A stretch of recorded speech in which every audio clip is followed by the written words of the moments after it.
Ce message vous est offert par les amis et partenaires de la Word and Gospel Ministries avec le révérend Alain Yam. Pendant que vous écoutez, que la parole de Dieu soit manifeste dans vos vies. Amen. Nous allons partager quelque chose de spécial ce soir. Je ne serai pas très long.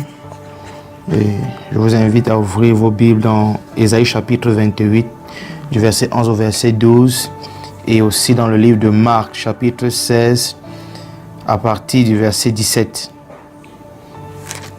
Il y a quelque chose que nous devons voir aujourd'hui parce que l'Église, nous avons besoin de comprendre cet enseignement. Et plus nous comprenons quelque chose, davantage nous allons pratiquer cette chose parce que nous connaissons les avantages qui s'y trouvent. Donc, nous sommes dans notre série « Prier efficacement ». Amen. Et nous allons parler ici de la prière en esprit ou encore la prière en d'autres langues.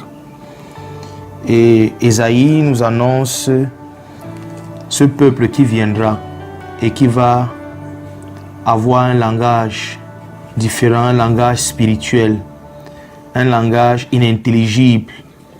Et il prophétise. Et nous allons lire un passage dans le chapitre que je venais de donner précédemment, Ésaïe chapitre 28, versets 11 à 12. Il est écrit: « C'est pas des hommes aux lèvres balbutiantes et au langage barbare que l'Éternel parlera à ce peuple. Il disait, voici le repos, laissez reposer celui qui est fatigué, voici le lieu du repos, mais ils n'ont point voulu écouter. » Donc Ésaïe dans l'Ancien Testament avait prophétisé qu'il y a une génération qui arrive, il y a une nouvelle dispensation qui viendra, et dans cette nouvelle dispensation, nous entendrons des gens utiliser un langage inintelligible. Amen. Et la prophétie d'Ésaïe dit, ce langage, pendant qu'ils sont en train de parler, l'interprétation qui s'y trouve, c'est voici le lieu du repos, laissez reposer celui qui est fatigué. Ça veut dire que lorsque vous pratiquez cet exercice spirituel, qui est de parler en d'autres langues, peu importe l'épuisement que vous pouvez ressentir pendant que vous priez, c'est le lieu du repos. Il n'y a pas un plus grand repos dans l'esprit que lorsqu'un homme parle en d'autres langues. Donc même si vous ressentez parfois la difficulté de prier, même quand vous ressentez parfois la difficulté de vous exercer spirituellement, il dit c'est le lieu du repos. Donc lorsqu'un homme prie en langue, la Bible déclare que cet homme est en train de se reposer. Pourquoi? Parce que c'est le Saint-Esprit qui lui donne l'habileté de prier la volonté parfaite de Dieu. Parce que là, maintenant, son intelligence n'est pas impliquée. Mais c'est le Saint-Esprit, par des soupirs inexprimables, qui intercède pour lui et en sa faveur. Et lorsque l'Esprit, qui est Dieu, commence à intercéder pour vous, Dieu ne peut qu'exaucer ce que lui-même il a prié. Amen. Donc, il est très important pour nous de savoir que ceci est un don précieux pour nous, l'Église du Nouveau Testament. Parce que c'est un don qui n'était pas manifesté dans l'Ancien Testament. Avec tous les signes, prodiges et miracles qu'il y avait dans l'Ancien Testament, aucun patriarche, aucun prophète n'a pu expérimenter ce don parce que la dispensation n'était pas encore ouverte. Ce don spirituel était réservé pour une catégorie de croyants qui sont connus comme les hommes en Christ. Amen. Voilà pourquoi est-ce que je peux vous dire avec assurance qu'il n'y a aucun homme dans l'Ancien Testament qui est classé au-dessus de nous. Depuis Adam. Pourquoi? Parce que nous avons reçu le standard même de Dieu. Nous avons reçu le standard même de Jésus-Christ sous sa forme glorifiée. Voilà pourquoi la Bible déclare dans 1 Corinthiens chapitre 6 au verset 17 que nous sommes une seule nature avec Christ. Celui qui est uni au Seigneur est avec lui un seul esprit. Dans l'Ancien Testament, tous ces patriarches, aucun d'eux n'était uni au Seigneur, un seul esprit. Voilà pourquoi est-ce que dans le Nouveau Testament, dans la Nouvelle Dispensation, Dieu a également donné un langage comme signe pour montrer que ceux-ci sont différents de tout ce que vous avez déjà vu. Et pendant qu'ils sont en train de parler dans ce langage spirituel, ils sont dans le repos. Ils sont portés par une puissance étrangère, par une autre force. Ils marchent avec une impulsion divine. Récemment, nous avons vu un enseignement sur la puissance des paroles de la bouche. Est-ce que vous savez que la puissance de Dieu, je le redis encore, est véhiculée au travers des paroles de notre bouche? Une chose aussi simple que parler a des répercussions énormes. Donc lorsque nous ouvrons la bouche et que nous mettons à parler, inspirés par l'Esprit de Dieu, les paroles que nous proclamons se tournent en énergie pour œuvrer en notre faveur. Amen. Donc plus un homme parle en langue, plus il stocke et il emmagasine de l'énergie. Il accumule de l'énergie qui va travailler en sa faveur. L'onction est accumulée lorsqu'un homme parle régulièrement en langue. Parce que vous devez savoir que dans votre esprit, vous avez la plénitude de Dieu. Colossiens chapitre 2, versets 9 à 10 nous dit « En lui habite corporellement toute la plénitude de la divinité et vous êtes complets en lui. » Donc nous sommes complets en Christ. Mais il y a quelque chose que nous devons exercer. Il y a un exercice spirituel qui nous est recommandé afin de déployer cette puissance qui est emmagasinée dans notre esprit. Parce que notre esprit est uni avec l'Esprit de Dieu. Mais c'est lorsque nous commençons à parler en d'autres langues que cette vie qui est stockée dans notre esprit commence à émaner de l'intérieur vers l'extérieur. Et elle commence à imprégner chaque secteur, chaque aspect de nos vies. Même les objets que nous touchons commencent à être imprégnés, magnétisés de la vie de Dieu. Amen. Juste parce qu'un homme est en train de parler.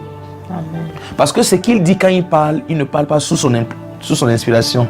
Il ne parle pas sous son influence, mais il parle sous l'influence de l'Esprit de Dieu. Et pendant qu'il se laisse, il s'adonne à un tel exercice spirituel, il commence à être magnétisé par l'Esprit de Dieu. Et il est si magnétisé que hors de son sein, des fleuves d'eau vive commencent à couler et il commence à magnétiser l'environnement là où il se trouve. Donc il y a la possibilité de marcher avec une pleine charge de Dieu et de voir des choses commencer à être expérimenté jour après jour. Tu vas expérimenter le miraculeux. Amen. Quand nous partons dans Marc chapitre 16 au verset 17, la nouvelle création entre en scène. Jésus-Christ lui-même il déclare, il dit: voici les miracles qui accompagneront ceux qui auront cru. Voici les miracles qui accompagneront ceux qui auront cru. Il dit: en mon nom, ils chasseront les démons, ils parleront de nouvelles langues. Donc parler en langue, c'est un miracle. Donc nous ne devons pas nous familiariser avec cet exercice spirituel. Parce qu'il dit: voici les miracles qui accompagneront ceux qui auront cru. N'est-ce pas? Alors, il commence à citer. Il dit: ils chasseront des démons, ils parleront de nouvelles langues. Donc parler de nouvelles langues, parler en langue, c'est un miracle. C'est miraculeux. Ce n'est pas ordinaire. Ce n'est pas quelque chose de normal. C'est quelque chose d'extraordinaire. Alors, lorsque vous pratiquez cet exercice spirituel et que vous avez de telles pensées en vous, vous n'allez pas vous familiariser avec ce don spirituel. Vous allez vous rendre compte chaque fois que vous êtes dans le miraculeux permanent. Et lorsque vous parlez régulièrement en langue, il y a une puissance, comme je disais tantôt, qui est déployée. Amen. Amen. Donc, ouvrons nos Bibles dans 1 Corinthiens chapitre 14 au verset 4. Je ne sais pas si on apprend quelque chose. Amen. Merci Seigneur Jésus. 1 Corinthiens 14, verset 4. Il est écrit: celui qui parle en langue s'édifie lui-même, celui qui prophétise édifie l'Église. Donc lorsque nous parlons en langue, nous nous édifions nous-mêmes. Donc il y a la possibilité de s'auto-édifier. Donc lorsque vous parlez régulièrement en langue, vous êtes en train de régulièrement vous édifier. Vous êtes en train de vous bâtir. Amen. En d'autres termes, cela signifie encore, celui qui parle en langue se recharge lui-même. C'est un peu comme un téléphone portable qu'on met à la charge après utilisation pour que la batterie soit pleine. Et lorsque la batterie d'un téléphone est pleine, ce téléphone est prêt à émettre ou à recevoir des appels. Donc lorsque vous parlez régulièrement en langue, ça vous rend sensible à la voix de l'esprit. Vous pouvez facilement recevoir de Dieu et vous pouvez facilement communiquer avec Dieu. Donc lorsque vous parlez en langue, dans ce passage de 1 Corinthiens 14, verset 4, ça fait référence à se recharger. Ça fait encore référence à se bâtir, se restructurer, se rafraîchir. Donc lorsque vous parlez en langue, vous vous bâtissez. Brique après brique, mur après mur. Lorsque vous parlez en langue, vous faites du bien à votre vie spirituelle. Vous faites du bien à votre vie chrétienne. Vous rendez votre esprit beau. Lorsque vous parlez régulièrement en langue, ça enlève en vous des choses comme la peur. Ça enlève en vous les choses comme le stress. Ça enlève en vous les choses comme la peur du rejet, la peur d'échouer, la peur du lendemain. Ça enlève en vous des fatigues constantes. Tu te lèves le matin, tu es toujours fatigué. À peine tu as fait un peu d'exercice, tu es fatigué. Non, ton corps est rafraîchi, ton corps est ravivé. Parce que ça touche ton esprit, ton âme et ton corps. C'est un exercice spirituel que lorsqu'il est pratiqué, les 3 dimensions de ta personne sont en plein travail. Et l'esprit qui est en toi jaillit de l'intérieur et transporte toute ta personne à un niveau élevé. Amen. Un chrétien qui prie régulièrement en langue va expérimenter les victoires dans tous les aspects, dans tous les domaines de sa vie. Un chrétien qui prie régulièrement en langue ne sera jamais surpris. Il aura toujours le temps de prévoir, de voir les choses avant que cela ne vienne. Parce que l'Esprit de Dieu qui est en lui voit le passé, le présent, le futur au même moment. Et lorsqu'il communique continuellement avec l'Esprit de Dieu qui est en lui, il n'est pas quelqu'un qui sera surpris. Rappelons-nous que le Saint-Esprit est venu habiter en nous. Il a été scellé en nous. Et il n'est pas venu rester en nous pour dormir. Il est venu demeurer en nous afin de nous communiquer la pensée de Dieu, les choses à venir.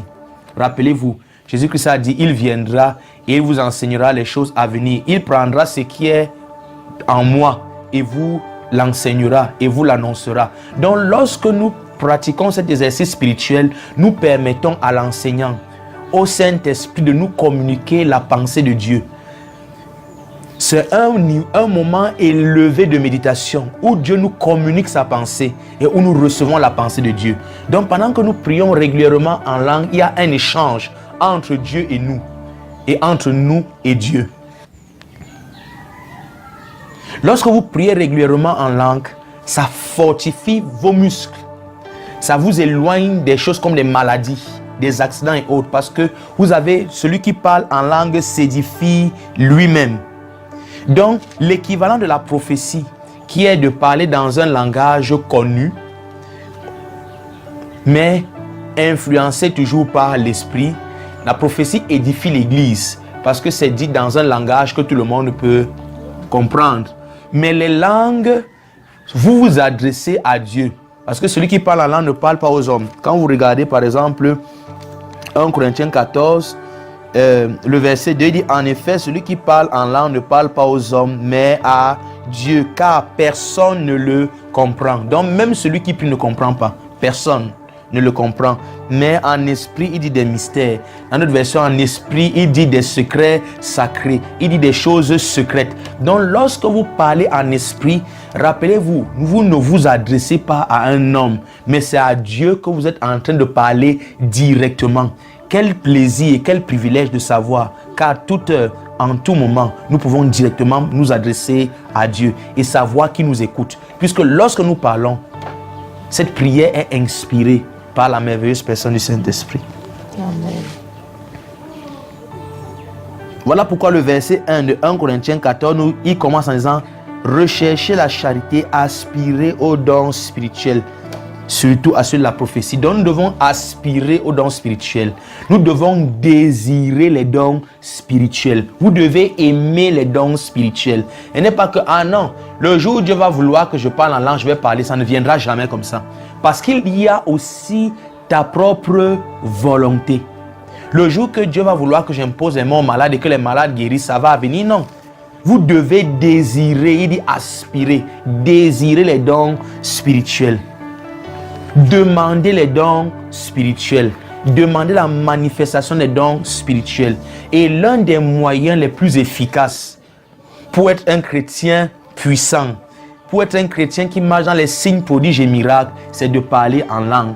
Parce que lorsque vous parlez en langue, c'est le seul don qui vous édifie vous-même. Et lorsque vous êtes édifié vous-même, vous pouvez expérimenter les autres dons spirituels, comme le don de guérison, comme le don de prophétie, comme l'interprétation des langues. Les différents dons de l'esprit commencent à se manifester lorsque vous pratiquez cet exercice spirituel de manière constante. Amen. Verset 13 de 1 Corinthiens 14. Il dit, c'est pourquoi celui qui parle en langue prie pour avoir le don d'interpréter. Parce que lorsque tu commences à interpréter les langues, amen, c'est égal aussi à la prophétie. Lorsque vous interprétez les langues, c'est égal à la prophétie. Parce que le but de Dieu est que vous soyez chargés pour pouvoir édifier les autres. Et lorsque vous parlez régulièrement en langue, le don de l'interprétation viendra. Interpréter ne veut pas dire traduction. Interpréter veut dire parler dans le sens de. Donc vous n'allez jamais recevoir l'interprétation mot à mot de ce que vous avez dit en d'autres langues. Pourquoi? Parce que les paroles que vous parlez en langue sont si profondes qu'il n'y a pas un vocabulaire naturel pour reprendre mot pour mot ce qui a été dit dans le règne de l'esprit. Et vous devez savoir une chose, il n'y a pas que les choses visibles, il y a aussi des choses invisibles. Et vous ne pouvez qu'appeler dans un langage connu ce que vous connaissez. Voilà pourquoi Dieu a mis sur pied ce système de langue pour que lorsque l'homme en Christ se met à parler, qu'il utilise son esprit qui connaît les choses de Dieu afin d'appeler les choses visibles et invisibles en manifestation. Lorsque vous parlez en langue, vous discutez des choses sacrées et secrètes que Dieu a établies vous concernant avant la fondation du monde. Il y a des choses que Dieu a dites sur vous pour ce temps-ci. Et le meilleur moyen d'entrer dans le plan parfait de Dieu, c'est de laisser l'Esprit de Dieu en vous, qui connaît toutes choses, intercéder en votre faveur. Amen. Il dit donc, c'est pourquoi celui qui parle en langue prie pour avoir le don d'interpréter. Amen. Merci Seigneur Jésus. 1 Corinthiens 14, verset 5. Il dit, je désire que vous parliez tous en langue, mais encore plus que vous prophétisiez. Donc le désir de l'apôtre Paul, il dit, je désire que vous parliez tous en langue. Donc le désir de Dieu, c'est que tout le monde puisse pratiquer cet exercice spirituel. Ce n'est pas une affaire de dénomination. Ce n'est pas une affaire, non. Tout le monde n'a pas ce don de parler en d'autres langues. Non, Dieu a transféré à l'Église tous les dons. Donc un croyant est un homme qui est rempli de la plénitude de Dieu. Tout ce qui est en Christ est également en nous. Amen. Il dit donc, je désire que vous parliez tous en langue. Ce passage-ci montre déjà que toutes ces personnes qui enseignent qu'on n'a pas tous besoin de parler en langue, on n'a pas besoin tous de ce don spirituel, se privent déjà de beaucoup de choses. Parce que si Dieu a donné un don à l'Église et il donne un enseignement dessus par l'apôtre Paul, et l'apôtre Paul fait tout un chapitre de la Bible sur ce don spirituel, ceci doit être tenu en considération. Voilà pourquoi vous pouvez voir quelqu'un qui étudie, qui prie. Lorsqu'il ne pratique pas ce don spirituel, il y aura toujours une limite qu'il ne peut pas franchir. Il y a une dimension de l'esprit qu'il ne pourra jamais voir. Pourquoi? Parce qu'il a encore un stade de bébé de la prière. Il y a une dimension de communion qu'il ne peut pas avoir avec Dieu. Il y a une dimension de la révélation de Dieu qu'il ne peut pas percevoir. Lorsque c'est même prêché, il entend juste ça comme une nouvelle, mais ça ne peut pas réellement produire en lui. Parce que son esprit, son homme intérieur n'est pas bâti. son homme intérieur n'est pas cultivé à recevoir un certain poids de la sagesse de Dieu ou un certain poids de la révélation de Dieu. Amen. Maintenant, ton cas est différent. Amen. Il dit, je désire que vous parliez tous en langue, mais encore plus que vous prophétisiez. Celui qui prophétise est plus grand que celui qui parle en langue, à moins que ce dernier n'interprète pour que l'Église en reçoive l'édification. Et nous avons vu au verset 13 que lorsque vous parlez régulièrement en langue, ça va vous donner, communiquer le don d'interpréter les langues. Amen. Merci Seigneur Jésus. 1 Corinthiens 14, verset 17. Il dit, tu rends, il est vrai, excellent action de grâce, mais l'autre n'est point édifié. Lorsqu'il dit, cela, il enseigne sur les langues ici en disant au peuple de ne pas se tenir en public et de commencer à parler en d'autres langues parce que tout le monde ne comprend pas ce que tu dis et les gens ne pourront pas répondre Amen.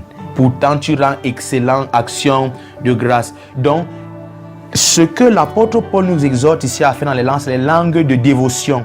Donc lorsque vous êtes dans votre coin, lorsque vous êtes retiré dans votre chambre, dans un endroit à côté, ne perdez pas le temps, élevez la voix, commencez à balbutier, commencez à utiliser ce langage spirituel. Vous permettez à la vie de Dieu qui est stockée dans votre esprit d'être en mouvement et d'œuvrer en votre faveur. Il dit que mais lorsque vous arrivez et que vous êtes tenu à l'assemblée et que vous êtes par exemple à l'hôtel, ne vous levez pas, vous mettez à prier en langue. Parce que puisque lorsque vous parlez en langue, c'est à Dieu que vous parlez et que vous êtes tenu devant les hommes, rendez ministère à ces hommes. Donc il est préférable de prophétiser. Parce qu'en prophétisant, c'est dans un langage connu. À moins que si vous parlez en langue, qu'il y ait le don d'interpréter afin que le peuple reçoive l'édification. Il dit, il est vrai, vous rendez excellente action de grâce. Voilà ce que je veux souligner. Lorsqu'un homme parle en langue, il rend excellente action de grâce. Donc Dieu dit que c'est excellent. Amen. Si une prière est excellente, égale exaucement. Amen. Donc bien aimé, je vous invite à pratiquer cet exercice spirituel régulièrement. Et vous allez voir des exaucements réguliers. Il y a une grande puissance, il y a une grande croissance qui s'attache à cette pratique spirituelle qui est de parler en d'autres langues.